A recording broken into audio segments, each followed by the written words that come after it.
पात्रता परीक्षा उत्तीर्ण अभ्यर्थियों का नहीं हो रहा है नियोजन। आखिर वजह क्या है? सरकार क्यों, जब उन्होंने रिजल्ट पब्लिश कर दिया है, तो फिर 106 अभ्यर्थियों का रिजल्ट क्यों रोक रही है? कोविड 19 का बहाना, या कभी केस का बहाना, तो कभी कुछ बहाना। तो क्या आखिर सरकार क्या चाहती है? जब पात्रता परीक्षा उत्तीर्ण अभ्यर्थी है, तो अभी कोविड 19 का कौन सा बहाना है?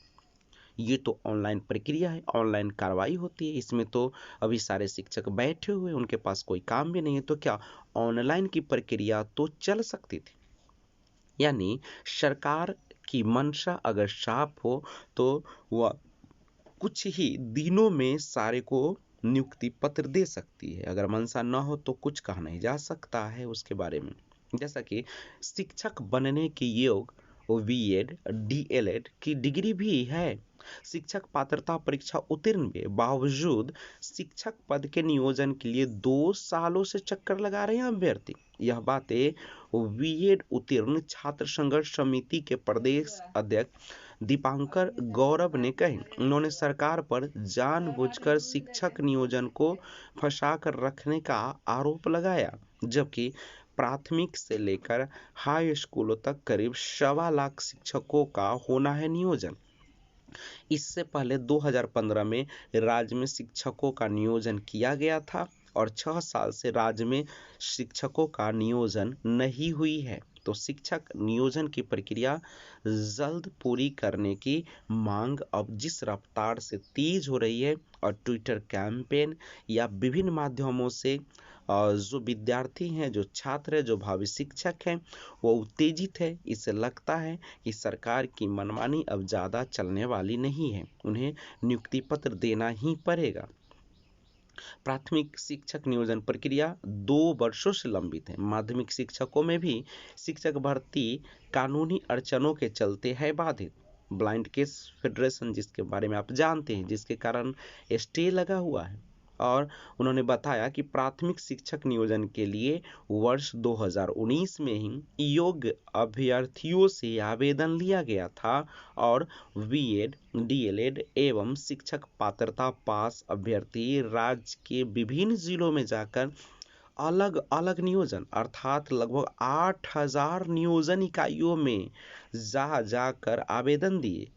और नेशनल फेडरेशन ऑफ ब्लाइंड बनाम बिहार सरकार के मामले में पटना हाईकोर्ट ने नियोजन पर रोक लगा रखी है, और शिक्षा विभाग की ओर से आई वो फाइल किया गया है, लेकिन सुनवाई नहीं होने के कारण मामला अटका पड़ा है। इसी मामले के चलते माध्यमिक एवं उच्च माध्यमिक विद्यालयों में छठे चरण का शिक्षक नियोजन नहीं हो पा रहा है। तो सरकार आखिर क्यों नहीं तेजी गति से इस ब्लाइंड केस को सुनवाई करने के लिए उत्सुक नजर आ रही है? छठे चरण का शिक्षक नियोजन नहीं हो पाया है। महासचिव अनंत प्रकाश ऋषभ ने सरकार से जटिल शिक्षक नियोजन प्रक्रिया को ऑनलाइन कराने की मांग की, ताकि अभ्यर्थियों का आर्थिक एवं शारीरिक परेशानी नहीं हो। लेकिन सरकार किसी भी प्रकार की बातों को सुनने से बिल्कुल परहेज कर रही है। उसको लगता है कि इस बहाली से उसे कोई लेना देना ही नहीं है, और जानबूझकर इस बहाली को फंसाने का प्रयास किया जा रहा है, जिसके माध्यम से बहुत सारे केस भी हो रहा है। अगर वह जल्दी से प्रक्रिया पूरी कर दे तो समय ही नहीं मिलेगा केस करने के लिए। तो पात्रता परीक्षा उत्तीर्ण अभ्यर्थियों का नहीं हो रहा है नियोजन। जिस प्रकार से 2019 में नोटिफिकेशन लेकर एग्ज़ाम लेकर फिर कैंसिल करना पड़ा, फिर री एग्ज़ाम लिया गया और उसका भी रिजल्ट पब्लिश कर दिया गया, तो अब किस बात की देर है?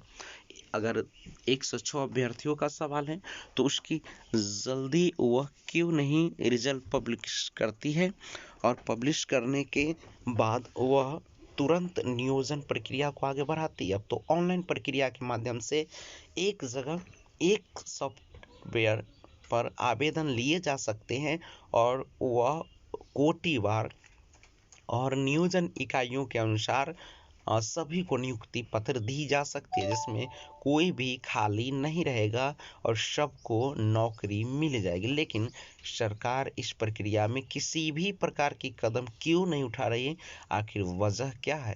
तो ये तो हमारे विपक्ष के नेता ही बता सकते हैं और वही सवाल उठा सकते हैं, क्योंकि हमारी सरकार बिल्कुल निकम्मी हो चुकी है और यह शिक्षा विभाग को पूरी तरह नष्ट भ्रष्ट करने वाली सरकार है।